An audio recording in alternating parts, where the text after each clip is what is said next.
y'all, it's May at Fang Pipsqueak Reads, and yeah, I have another book review. I finished reading Tyler Jones's latest novel, Almost Ruth, and you can definitely see on the cover that I posted like right before the video started. Um, it's really beautiful, and it's made by Gemma Amor, who is also an author. You should definitely check her out. I'm gonna do a little bit of a shout out to her as well, but she does fantastic watercolors, and she's been doing like these covers for some time now, and it's really, really great. And I've been a fan of Tyler Jones's work since I read I don't know if it was his first novel or like his first novella or not, but it's called The Dark Side of the Room, and it's about this old lady who this old crazy cat lady who starts hearing or seeing something weird things happening in her apartment complex. And as more as you read into the story, it's gonna be, well, it is a crazy ride, and I highly recommend if you guys haven't read it yet. But I think this is Tyler Jones's like full length novel. I think it was a little longer than some than his novellas. I think it was about 200 pages or something more. Uh, it's very different from what I read from him. It's kind of like a historical religious horror, I want to say, um, but it starts on a really really great premise about this grave digger named I think his name was Abel Cunningham, and at first, and it happens in I think a pretty long time ago. I think just around the settles of in the Wild West, I think. And he brings forth this kind of like how to say, like a ritualistic thing in regards to gravediggers. It's not a conventional job, that's for sure. But he kind of makes it seem like it's not just about getting oh no, there's a corpse here. I guess I gotta dig graves. It doesn't do anything like that. It's more like, well, I'm just going to tell you a little bit what happened in the first chapter of the story. I'm not going to go into a lot of detail, but there's this boy that comes over to Abel's and tells him that there's a body in his house, and he has to come and retrieve it and and prepare it. And Abel goes over there, brings his protege, so to speak, with him, and his protege's name is Connor, if I remember correctly. And they go to the house, and instead of just seeing the body and be like, oh shit, that's a damn darn shame, they go over this kind of like a supernatural part of the of what it entails as being a gravedigger in his story, or like in his world. They, for example, they cover all the window, like all the mirrors, not windows, all the mirrors, and they make sure, when they take the body, that the feet leave first, not the head.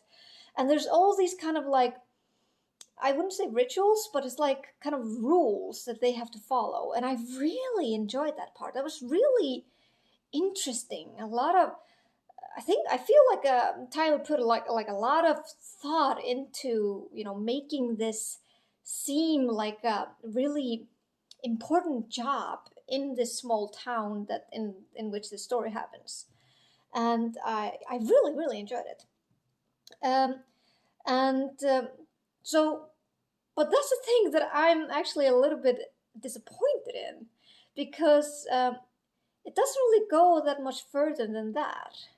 And I really would have wanted that he would have gone, a step further into it, like to see, because even he kind of hinted that there would be spirits there, like if they didn't do these kind of like these kind of I wouldn't say ritual again, but these things before preparing the body, uh, kind of hinted that maybe a spirit would be, trapped within the house, or in the mirrors, like he, for, that's the reason why he covered it and with, cloths and everything.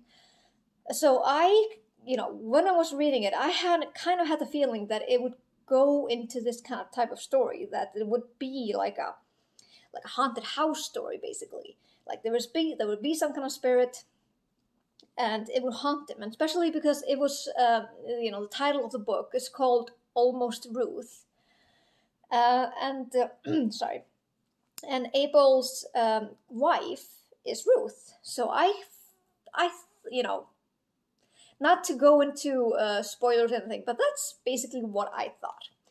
But it turned out I was wrong. It wasn't anything like that at all.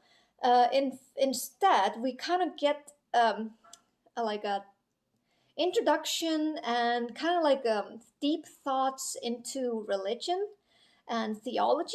Basically, it kind of goes into, the angels and hell, heaven and hell, but kind of mixed in with a little bit of, I wouldn't say Lovecraftian horror, but it's kind of has like these kind of little small touches of like cosmic horror, because in the town there is like way deep in the woods, there's this hole that people don't know what kind of hole it is. It's just a gaping hole, and they don't know, don't even know when it ends. They've tried throwing stuff into there, and they never hear anything at the end of the hole.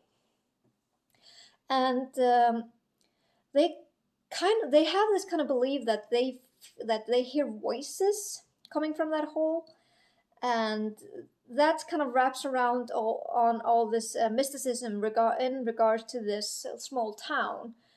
And what I thought also was really interesting, that they had, like, this small town has it's kind of what's called Festival of Stones, and that also kind of is mixed into this the job of being a gravedigger, and the importance of having a graveyard and everything, is that they chip a little small tiny stone from the headstones of the people who died, and if they wish, and if they really want to hear the voice of their deceased ones, or of their loved ones, they would have to drop this stone into the hole on the festivals of stones.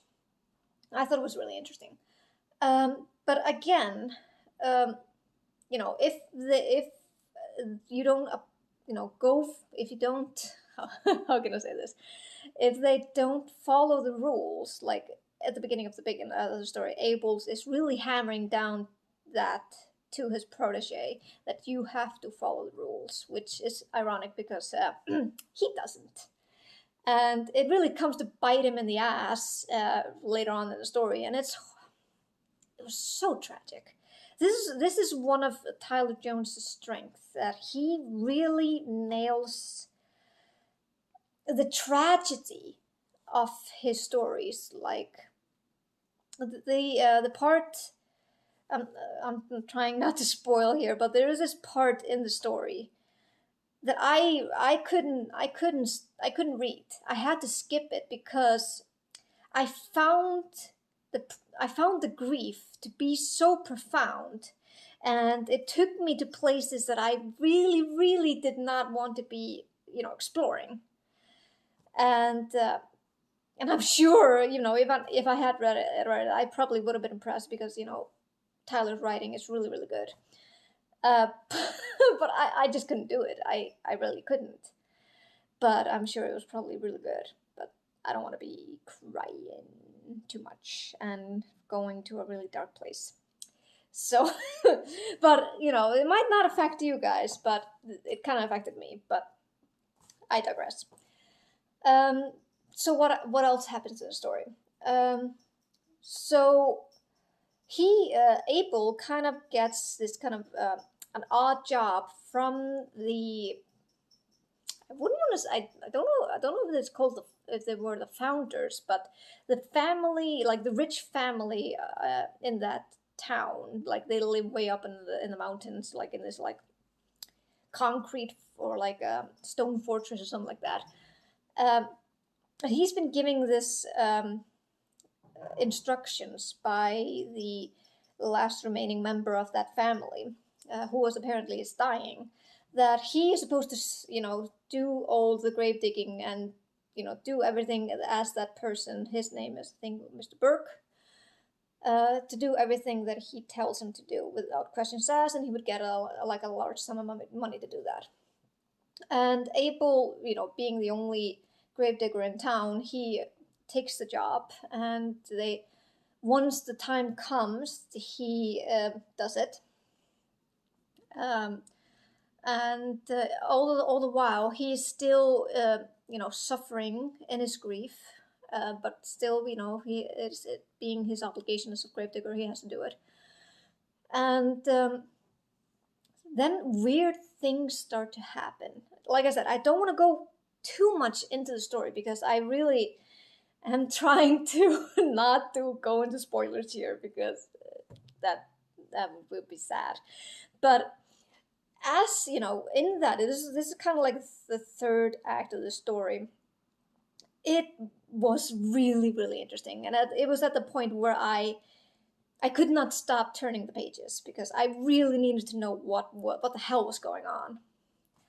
And the ending left me with kind of a it was a sad decision, but at the same time I understood it, and it was like, yeah, it's for the greater good, definitely. But so yeah, I don't even know what more to say. But it's really good, and Tyler's writing just really flows through it. It was he really has an knack for writing tragedy and grief, and this whole introduction, or like this touches of theology mixed in with kind of this cosmic horror, was really interesting. But like I said, I was a bit disappointed that it wasn't about spirits, because I kind of wanted it more to be about spirits than um, this kind of like religious horror. Because I am not that much familiar with it, and doesn't really, in my opinion, it doesn't really concern me because I'm not that religious. Uh, so how the stakes were and things like that, it didn't really affect me as much as haunted thing would have probably affected me a lot more. But it was a really interesting and entertaining read, so I definitely recommend checking it out if you wanna go into Tyler Jones's stories. I would probably give it around maybe 3.5 out of 4 out of 5. So it's kind of like it's leaning to 3.5 to 4 stars, mainly because I really enjoy Tyler's writing, but I was a little bit disappointed that it wasn't what I had initially thought, and it was hard to go past that disappointment.